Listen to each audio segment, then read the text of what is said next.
Viewers, welcome to Minigan of CS. First of all, we apologize for not being continued for several months for due to some personal reasons. But from now, we will try to be consistent in our upcoming videos. So today we are going to discuss about small topic introduction to directors from lesson number 16, directors of company law subject.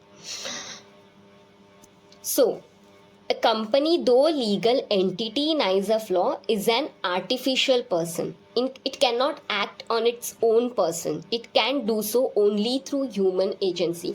Even though company एक legal entity है, उसका एक स्वतंत्र अस्तित्व है, but वो उसके business को या मैनेजमेंट को खुद से नहीं चला सकती. It requires some human intervention. It requires some human body to run it. So यहाँ पे डायरेक्टर्स का क्या इंपॉर्टेंस है? Person in charge of management of affairs of company termed as director, जो कंपनी के डे टू डे मैनेजमेंट को, transactions को देखते हैं, उन्हें डायरेक्ट करते हैं, उन्हें डायरेक्टर कहा जाता है. Collectively known as board of directors और बोर्ड. जब सारे डायरेक्टर्स साथ आते हैं तो उन्हें बोर्ड ऑफ डायरेक्टर या बोर्ड कहा जाता है. Director take decision regarding management of company collectively in their meeting known as board meeting. जब सारे डायरेक्टर्स मिल के कंपनी के मैनेजमेंट के रिलेटेड या कोई इम्पोर्टेंट डिसीजन लेते हैं तो उस मीटिंग को बोर्ड मीटिंग कहा जाता है. देन डेफिनेशन जो सेक्शन के हिसाब से है वो क्या है हम देखते हैं. It is very simple. Section 2 subsection 34 of the act prescribed director means director appointed to board of company. Company के बोर्ड पे जिन्हें अपॉइंट किया है वो डायरेक्टर्स है. Simple. Section 2 subsection 10 of Companies Act 13 says collective body of directors of company is a board of directors. जो अभी अपन ने कुछ देर पहले बात की कि जब सारे डायरेक्टर्स एक साथ होते हैं तो उन्हें बोर्ड ऑफ डायरेक्टर्स कहा जाता है. Body duly constituted to direct, control, supervise affairs of company.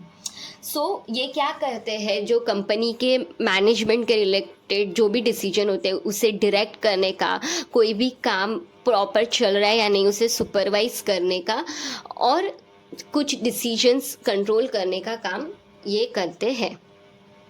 Section 149 of companies act 13 says board of every company consists of individual only.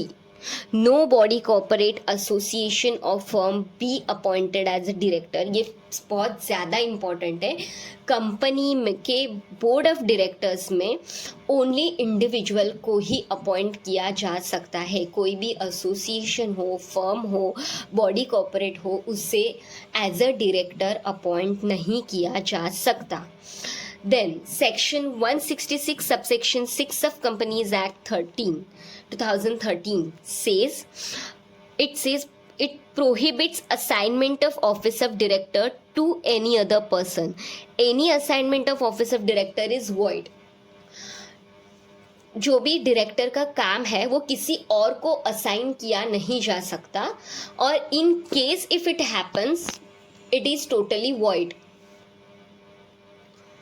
Directors are the trustees of company's property and money. As a trustee वो company के property और money के लिए काम करते हैं and they act as a agent in transactions entered into by them on behalf of company. जो भी कंपनी के ट्रांजैक्शंस हैं वो ट्रांजैक्शंस को चलाने का काम डायरेक्टर करते हैं as a agent on behalf of company. Directors करते हैं. Minor not be entitled to become director. Minor, the person who is below the age of 18 years, it cannot appointed as a director. One of prerequisite to hold office of director. To obtain director identification number allocated by central government. अगर किसी को as a director company में appoint करना है उसके पास director identification number होना ज़रूरी है. Allocated by central government. DIN allocated to only person who has attained age of 18 years. जिसने 18 वर्ष की आयु क्रॉस की हुई है उसे ही DIN allocate किया जा सकता है. Therefore, minor will not be eligible to apply for DIN and therefore does not qualify to hold position of director. इसी वजह से minor ना ही एलिजिबल है DIN के लिए अप्लाई करने के लिए.